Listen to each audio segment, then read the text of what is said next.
for Tech Reviews, aka your favorite Cajun tech reviewer, back with another video. Today's video, yes, I've been using the Pixel 6a for 2 weeks now, and I just wanted to give everyone an update and maybe answer the question, who is the Pixel 6a really for, and who should pick this phone up? Because there's not much difference from, 1 week to 2 weeks later. The device is working great. We already talked about the display and the screen being 60 hertz. That's been dragged through the water, the mud, the swamps of Louisiana, and everything else. So, the panel is a beautiful display at 1080p. Is 60 hertz bad? No. Could it be 90? Yes. I mean, do you want the best of the best? Yes. But when you are buying the $449, some shortcuts are going to take place. And they decided to do a 60 hertz 1080p panel. It's not bad. It's not horrible. The overall size of the phone, again, people like this size of the phone. For me, I like bigger phones, like the S22 Ultra. I think I mentioned it before. It works great. I love the bigger phones. People love the size of this phone. For me, I wish it was just a little bit bigger, but, that's just my preference. That's nothing to do with Google and this phone. The battery life I wish the battery life has been good, but I wish it would be better, I guess. Because if you use this phone a lot during the day and push it, it will die pretty quick for you. I wish the battery life could be a little bit better. Now, again, don't blow it up. I'm not big enough to blow it up, but the battery life could be better on this phone. It's not bad. It's just, could be better. At least I think so. Look at the front Bronco. Also, one disappointing thing, not a lot of people talk about it. It has dual speakers, but the speakers on here are not the greatest, y'all. They don't get the loudest for wherever. If you're doing speakerphone calls, then it's not the loudest. If you're watching YouTube, they okay. It's just not that loud for my hearing and everything else. Again, I'm not saying it's horrible. I won't buy the phone. I just know I have other phones I can compare it to, and this phone just doesn't get as loud as other phones that I have. And look at this idiot here. Doesn't know how to drive, can't get over, and has to cut off people. And it makes me catch the red light again. Whew, buddy. People in Texas do not know how to drive. It's horrible. They're worse than Louisiana drivers. But, and Louisiana's pretty bad. But, as far as, the speakers, it could be better. Dual speakers on here. I turn on the settings, and I just notice a difference. Again, am I nitpicking? Nope. I'm just pointing out some of the things I noticed in the last 2 weeks. The cameras on here are Google cameras, man. I don't care how old the lens and the sensors are. Google and what they do with, the software is great, man. Yeah.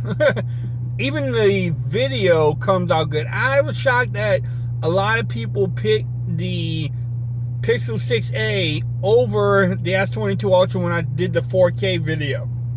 There was a few people in there that said they liked the Pixel 6a better than the Galaxy S22 Ultra.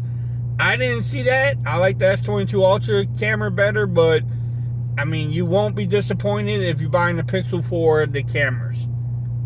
Now, on the Tensor chip, playing heavy games, I just did a gaming review.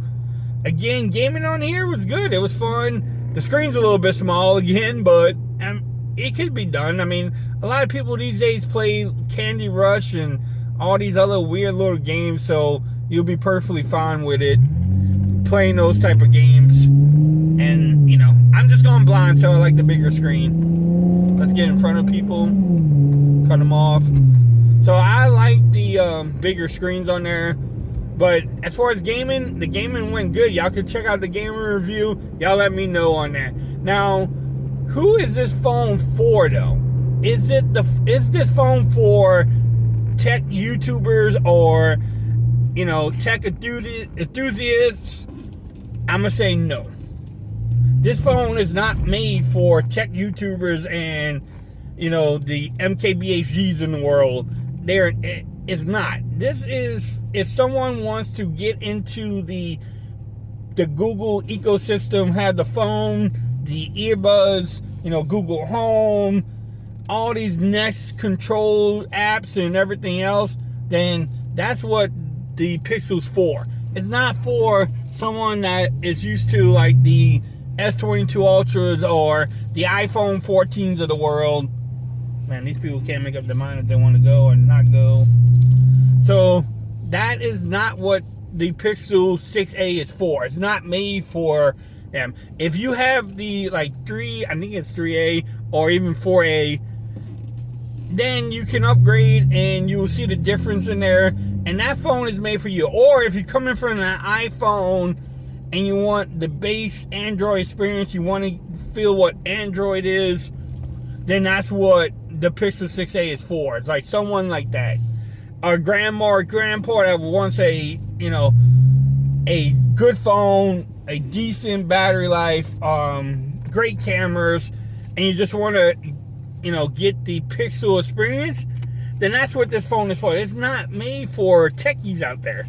It's just not made for, if you want all the bells and whistles like the S22 Ultra, iPhone, the OnePlus 10 Pros, even the LG V60s out there. It's just not made for that type of person.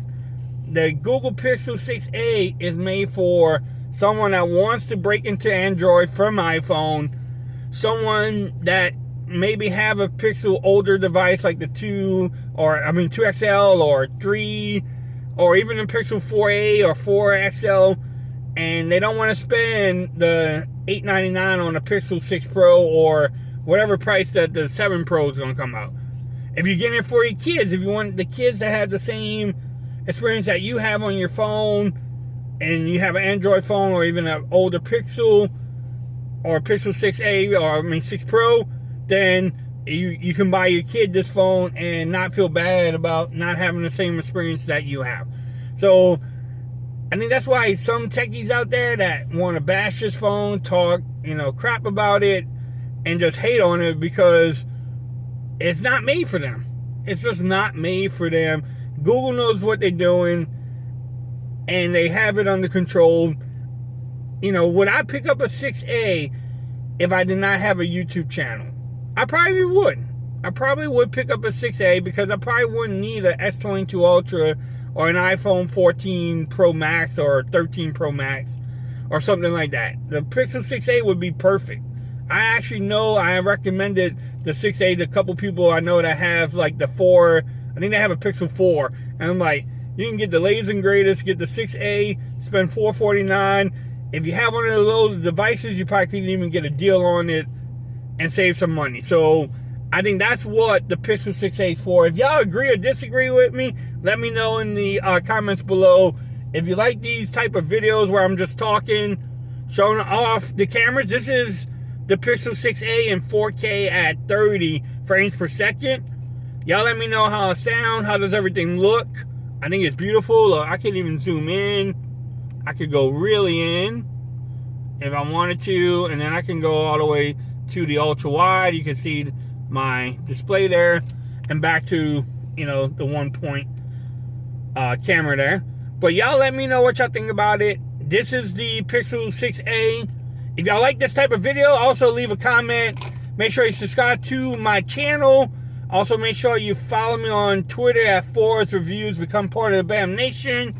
Stay tuned. I will have more Pixel cases coming up, Pixel coverage coming up. Y'all have a great day now.